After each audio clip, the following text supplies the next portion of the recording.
Esther 2. Unya, nabugnaw ra ang kasukon sa hari.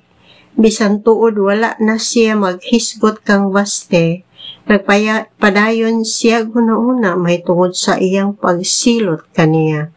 Busa, pipila sa mga magtatambag sa hari, misugyot sa pag-ingon. Nganong dili ka man mangita og pipila ka matahom nga mga batanong babae nga maayog batasan? Makatudlo ka og mga opisyal sa matag probinsya sa imperyo, suguon mo sila sa pagdala sa tanang maanyag nga batanong mga ulay nganhi sa imong harem dinhi sa Susa. Ibutang sila ubos sa pagdumala ni Hegay, ang eunuko nga tigdumala sa imong mga babae o pahatagan mo sila o bisan unsa nga ilang gikinahanglan sa pagpagwapa. Unya, piliun mo ang babae nga imong gayong magustuhan o himua siya nga rayna puli kang Vaste. Nakaangay ang hari sa mong tambag busa iya kining gisunod. Dito sa Susa may nagpuyo nga usa ka Hudeo kaginganlag Mardocheo nga anak ni Jair. Sakop siya sa banay ni Benjamin o kaliwat ni Kis o ni Simei. Siya usa sa mga bihag gikan sa Jerusalem nga gidala ni Hari Nabucodonosor sa Babylonia. Si Mardocheo mao ang nagbantay kang Esther, ang anak nga babae sa iyang uyuan nga si Aminadab. Usa siya kamaanya nga dalaga ug sa pagkamatay sa iyang mga ginikanan, si Mardocheo mo ang nag-alima kaniya hangtod nga midako na siya. Sa pagpakanaog sa hari sa iyang bag-ong kasuguan, daghang mga dalaga nga gidala ngadto sa Susa ug si Esther usa kanila. Gibutang usab siya dito sa palasyo sa hari ubos sa pagbantay ni Hegay nga mao'y tig-atiman sa harem. Si Hegay nakagusto kang Esther ug pinangga niya kini. Wala siya maglangan sa paghatag kaniya sa mga patahom pinaagi sa mga masahe ug lain nga pagkaon. Nagtudlo siya og 7 ka dalaga nga gilain gayud pagpili gikan sa palasyo sa hari aron mag-alagad kang Esther ug giayon niya pagtratar si Esther ug ang iyang mga sulugoon. Tungod sa tambag ni Mardocheo wala itug-an ni Esther nga siya usa ka Hudeo. Matag adlaw magpaso-paso si Mardocheo atubangan sa patyo sa harem, magbantay unsa ang mahitabo kang Esther. Ang naandang pagpatahom alang sa batan-ong mga dalaga milungtad og usa ka tuig. Ang mga masahe sa lana sa mira moabot sa 6 ka bulan ug ang mga paghidhid sa pagpatahom sulod sa dugang nga 6 ka bulan.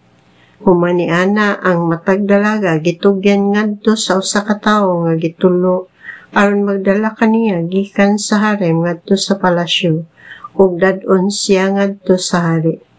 Moadto siya dito sa sayo sa gabii o sa pagkabuntag, dadon siya ngadto sa laing harem ug ubos sa pagbantay ni Hegay, ang eunuko nga tig-atiman kanila. Dili na siya moadto sa hari pag-usab.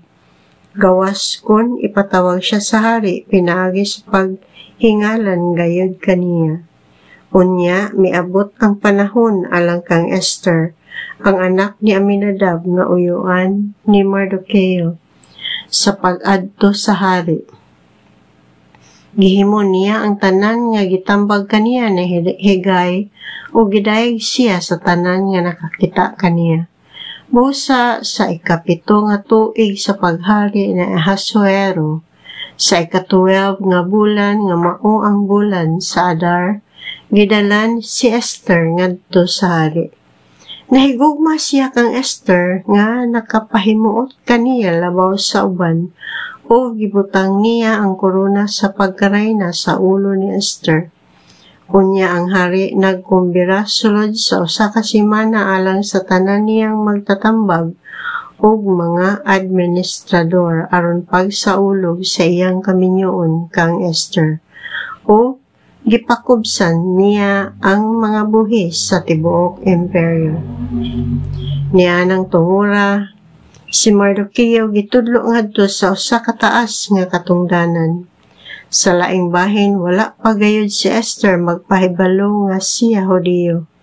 Giingnan siya ni Mardoqueo nga dili kini itug-an kang bisan kinsa, ug iya kining gituman sama sa iyang pagtuman kaniya sa gamay pa siyang bata, ubos sa pagbantay ni Mardoqueo.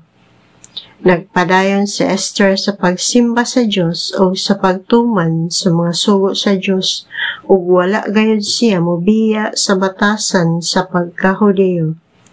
Sa pagpauswag sa hari kang Mardoqueo ngadto sa usa ka mas taas nga katungdanan, ang duha ka yunuko sa palasyo nga mga opisyal sa gwardiya sa hari nangasuko og naglaraw sa pagpatay sa hari. Nasayod niini si Mardoqueo o gisuginlan niya si Reyna Esther o gisuginlan usab ni Esther ang hari sa ginagmayng bahin sa maong laraw.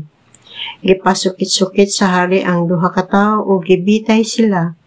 Aron pagpasidungog kang Mardoqueo, nagsugo ang hari nga isulat kining maong hitabo sa mga talaan sa hari aron hinumduman ang iyang bililhong pag-alagad.